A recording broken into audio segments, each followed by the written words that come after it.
L'optique, c'est l'étude de la lumière. Donc s'il y a une chose dont on a toujours besoin en optique, c'est d'une source lumineuse. Et au XIXe siècle, il n'y avait pas beaucoup le choix en matière de sources lumineuses. Il y avait des lampes à huile ou à gaz, et il y avait le soleil. Jusqu'au début du XXe siècle, beaucoup de chercheurs choisissent le soleil comme source lumineuse, surtout quand ils ont besoin d'une lumière blanche. Pourtant, il y a un ennui avec les rayons solaires. Leur direction change au cours de la journée. Et en optique, on peut avoir besoin de plusieurs heures pour aligner précisément les instruments sur le trajet exact du rayon lumineux. Alors si au bout d'un quart d'heure le trajet du rayon n'est plus le même, impossible de travailler. C'est pour ça que les chercheurs de l'époque avaient vraiment besoin d'un outil comme l'héliostat.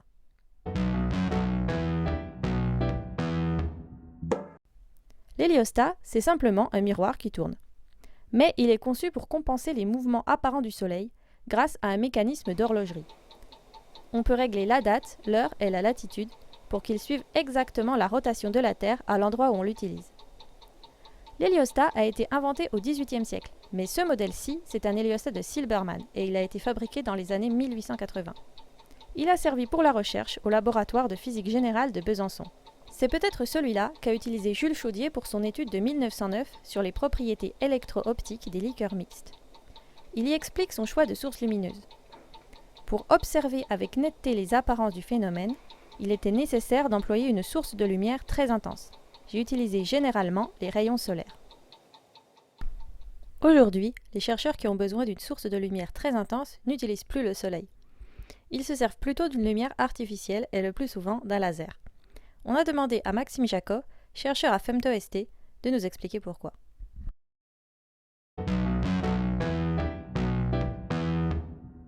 Bonjour, donc je suis Maxime Jacot, je suis professeur dans le domaine de l'optique et de la physique. Je dirige le département de recherche optique de l'Institut FemtoST et je vais vous emmener tout de suite dans les laboratoires où on effectue nos expériences. Donc, la lumière du soleil, c'est une lumière naturelle qui dispose de toutes les couleurs, des rayonnements du spectre du visible. Et c'est vraiment la grande différence par rapport à une lumière artificielle comme celle d'un laser, où on va avoir une seule couleur, ici le vert, qui nous permet donc de concentrer dans l'espace un rayonnement. Donc la grande différence entre ces deux sources de lumière, c'est cette capacité donc à pouvoir générer un rayonnement à une seule longueur d'onde, contrairement à la lumière du soleil. Donc il y a un gain qui est faramineux par rapport à la lumière qu'on dispose type soleil, encore une fois, à utiliser une source de type laser qui nous permet donc d'agir non seulement sur la couleur et la quantité d'énergie lumineuse qu'on va pouvoir déposer sur telle ou telle zone de l'espace ou de l'objectif ou de l'application qu'on a avec. Donc ça, c'est des choses qu'on utilise encore de nos jours dans nos activités de recherche pour mettre en forme la lumière en 3D par exemple, pour générer des objets, des images en 3 dimensions en utilisant les propriétés de l'onde. L'image qu'on prend souvent, c'est de dire, ben voilà, on a de la pâte à modeler, qui est le rayonnement lumineux, on va la mettre en forme, c'est-à-dire concentrer cette lumière dans certains points de l'espace. Donc, concernant les applications du laser, elles sont multiples. En 60 années d'existence, on en a développé et déployé un certain nombre. Ça a pu démarrer au début des années 60. On avait imaginé même de faire de la découpe laser. Et on le voit dans un film qui était un petit peu d'anticipation, qui est Goldfinger avec James Bond. On voit découper une pièce de métal par laser, ce qu'on ne savait pas faire à l'époque.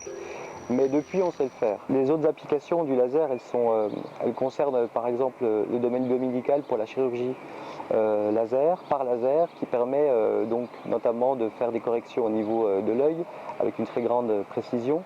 On retrouve des grandes applications du laser dans les télécommunications, qu'elles soient fibrées ou aériennes, sol satellite, satellite à satellite, dans les fibres optiques pour les communications entre les continents sous les océans. On va retrouver le laser dans des technologies des années 80 pour le fameux CD, les DVD. Il y a un autre grand domaine d'application qui concerne les voitures autonomes avec le LIDAR, dont on entend beaucoup parler, où on va pouvoir avoir un véhicule qui se déplace par rapport à une détection et une cartographie tridimensionnelle de scène et se déplacer sans l'aide vraiment du pilote.